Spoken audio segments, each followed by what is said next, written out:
like, share, subscribe and press the bell icon for ऊंची आवाज India. नाजरीन, ऊंची आवाज इंडिया में आपका इस्तकबाल है। मैं हूं आपका मेजबान इब्राहिम नफीस। दुनिया हजारहा तरक्की कर ले, चांद पर पहुंच जाने का दावा करने लगे और खुद को तरक्की याफ्ता समझने लगे, सीरत रसूल सल्लल्लाहु अलैहि वसल्लम के गोशों को फरामोश करके तरक्की याफ्ता समझना दानिशमंदी नहीं हो सकती। और उस सीरत रसूल के पस मंजर में देखा जाए तो मसाजिद को मरकज बनाकर एक पैगाम दिया गया कि हर मामले को यहीं से सुलझाया जाए, चाहे वह हमारे मुआशरती मसाइल हों, चाहे वह हमारे मुआशी मसाइल हों, चाहे वह हमारे सियासी मसाइल हों, चाहे वो हमारे समाजी मसाइल हो। इसी पैगाम को आम करने के लिए मसाजिद को मरकज बनाकर मिल्लत इस्लामिया को पैगाम दिया गया कि मसाजिद ही से हर मामले को तय किया जाए और उन मसाइल का हल किया जाए।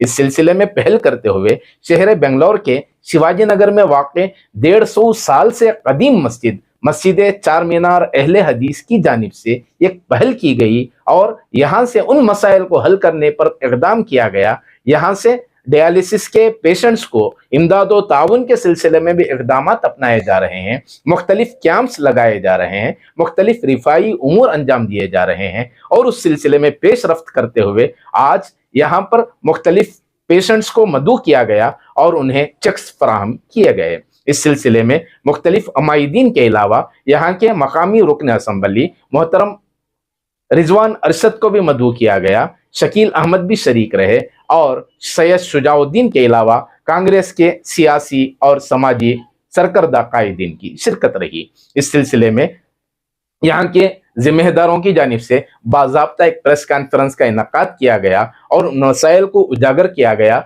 यहाँ की रिफाही उमूर क्या अंजाम दिए जा रहे हैं, तमाम तफसीलात मंजर पर लाई गई और बिलखुसूस इस मसले में जो देखा गया वो गैर मुस्लिमों को इस सिलसिले में बहुत ज़्यादा इमदाद व ताउन पर इक़दाम किया जा रहा है। मुख्तलिफ हॉस्पिटल्स का नक्शा भी पेश किया गया जिसमें शहर के मुख्तलिफ हॉस्पिटल्स, शिवाजी नगर के हॉस्पिटल्स भी हैं और शहर के दीगर इलाकों के हॉस्पिटल्स भी उस फहरिस्त में शामिल हैं। चलिए उन तमाम तफसीलात को जानते हैं आज की इस प्रेस कॉन्फ्रेंस में। यहाँ के मौलाना एजाज नदवी साहब ने भी खिताब किया और यहाँ के मुतवल्ली ने भी खिताब किया, दीगर अमायदीन ने भी अपने अपने तासुरात का इजहार किया। चलिए जानते हैं तमाम तफसीलात इस खुसूसी रिपोर्ट में।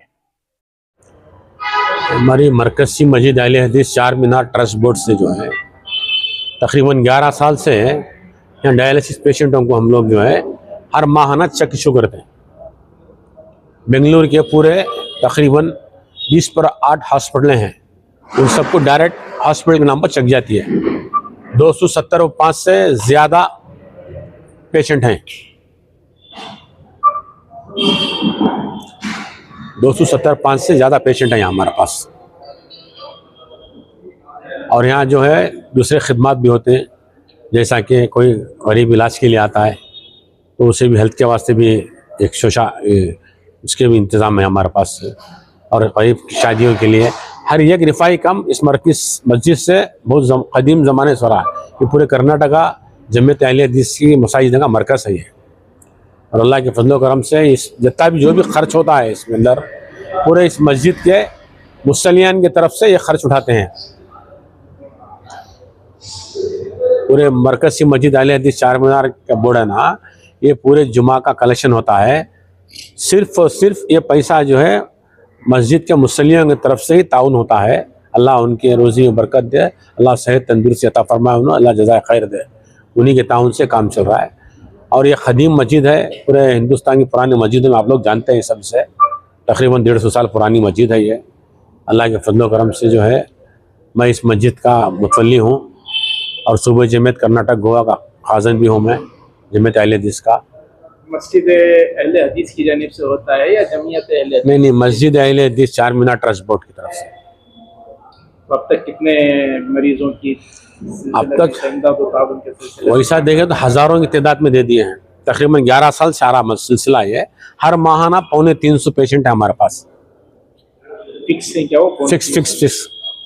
फिक्स से बढ़ते भी रहते हैं, कम भी होते रहते, 2-4 इंतकाल हो जाते हैं तो फिर नए पेशेंट आ जाते हैं उसके अंदर। इस तरह हॉस्पिटल्स को मुंतखब कर लिया गया है। 20 पर 8 हॉस्पिटल हैं पूरे बेंगलोर के अंदर। फॉर एग्जांपल कुछ हॉस्पिटल्स के नाम। अब फिल वक्त जो है हमारे पास ये HBS है, अब जैसा कि जैन है, अलमीन हॉस्पिटल है, संत जॉन्स हॉस्पिटल है, और एक क्या नाम है ना, मेडिकल कॉलेज, किम्स है, और दूसरे वो शकरा क्या नाम है, बहुत सारे हैं भाई, पूरी लिस्ट है ले होना। इस वक्त हम मरकज़ी मस्जिद अहले हदीस चार मीनार में हैं। ये मस्जिद तकरीबन 150 साल कदीम है और पूरे कर्नाटका के अहले हदीसों का ये मरकज़ है। अल्हम्दुलिल्लाह यहाँ मस्जिद को सिर्फ नमाज के लिए, तिलावत कुरान के लिए ख़ास नहीं किया गया है, बल्कि यहाँ से खिदमत खल्क़ का काम होता है और शुरू से ही हो रहा है। पिछले 11 साल से हमने एक कार्रवाई शुरू की डायलिसिस के मरीज़ों के ताउन के सिलसिले में। अल्हम्दुलिल्लाह इस वक्त 350 मरीज़ इससे फ़ायदा उठा रहे हैं और उसका ख़र्च माहाना 2.5 लाख रुपए आता है और सालाना ख़र्च तकरीबन 30 लाख रुपए आता है। लेकिन ये ख़र्च जो है कहीं बाहर से नहीं लिया जाता है। अल्हम्दुलिल्लाह मरकज़ी मस्जिद अहले हदीस चार मीनार के मातहत कुछ मसाजिद हैं, उन 4 मसाजिद हैं, इसको लेकर के 5 मस्जिदें हैं। तो एक जुमा का चंदा ख़ास किया गया है डायलिसिस के मरीज़ों के लिए 5 मसाजिद में। तो हर माह 2.5 लाख रुपए हम डायलिसिस के मरीज़ों के ऊपर ख़र्च करते हैं। इसके अलावा भी रिफाही काम होता रहता है। हम लोग खून के अतिये का कैंप लगाते हैं, आई चेकअप कैंप लगाते हैं, इसी तरीके से शादी ब्याह के सिलसिले में लोगों का ताउन करते हैं। वो बच्चे जो स्कूलों का फ़ीस नहीं दे पाते हैं, हम लोग उनका भी ताउन इससे पहले किए हैं। कुछ आफतें आ जाती हैं, सैलाब वगैरह, ज़लज़ले वगैरह, उससे जो लोग मुतासरीन होते हैं उनका भी हम लोग ताउन करते हैं। और ख़ुसूसी बात यह है कि ये ताउन बिला तफरीक़ मज़हब किया जाता है। हमारे पास जो 350 डायलिसिस के मरीज़ हैं उसमें हिंदू भी हैं, मुसलमान भी हैं और दूसरी कम्युनिटी के लोग भी हैं। तो अल्हम्दुलिल्लाह ये काम अब तक बहुस्न खूबी चल रहा है। पिछले सालों में कोरोना की वजह से बहुत सारे मसाइल पैदा हुए, जैसा कि हम सबको मालूम है। उस वक्त सबसे बड़ा मसला था गैस का मसला, ऑक्सीजन का मसला। उस वक्त हज़ारों की तादाद में चार मीनार की तरफ से, मरकज़ी मस्जिद की तरफ से लोगों को सिलेंडर दिया गया, उनके घरों तक पहुंचाया गया और लोगों ने रफ़ाही काम अंजाम दिया। मस्जिद के ज़िम्मेदारों ने, यहाँ के अमले ने, यहाँ के स्टाफ ने दिन रात मेहनत की अल्हम्दुलिल्लाह, और शुरू से ही लेकर के ये काम चलता रहा है। बस आप कोविड के अलावा के मौकों पर इस तरह की कुछ एक्टिविटीज हमें हमेशा कोई ना कोई तो डायलिसिस का मुस्तकिल एक शोबा है जिस पर आपका इदारा कोई हफ्ता और कोई महीना ऐसा नहीं गुजरता होगा जिसमें किसी न किसी हालात से मुतासिर लोग यहाँ ना आते हों। चूँकि मरकज़ है इसलिए लोग यहाँ आते रहते हैं, वो उनके इनफरादी मसाइल रहते हैं, इज्तिमाई मसाइल रहते हैं, और उस सिलसिले में हमेशा यहाँ के मुसल्लियों ने, यहाँ के ट्रस्ट ने दिल खोल कर मदद की है। इसका डायलिसिस का जो हम लोग ताउन करते हैं वो सिस्टमेटिक है। हमारे पास वो डायलिसिस के जो मरीज़ होते हैं वो हॉस्पिटल से लेटर लेकर के आते हैं। हाँ, जो भी जितनी मरतबे भी है तमाम नहीं उनके जैसे मामलात हैं, किसी को पेशेंट के हालात के ऊपर है, किसी को 1 देते हैं, किसी को 2 देते हैं, किसी को 3 देते हैं। मुकम्मल तौर पर तो हम खर्च नहीं बर्दाश्त कर सकते हैं, अपनी ताकत के मुताबिक देते हैं और ये तादाद घटती रहती है, बढ़ती रहती है। तो ये तो हमारा तसलसल के साथ चल रहा है। उसके अलावा जैसे कोई मरीज़ आ गया तो हम उसको नमाज के वक्त में ऐलान करते हैं, उसका खुसूसी ताउन और अच्छा ताउन होता है।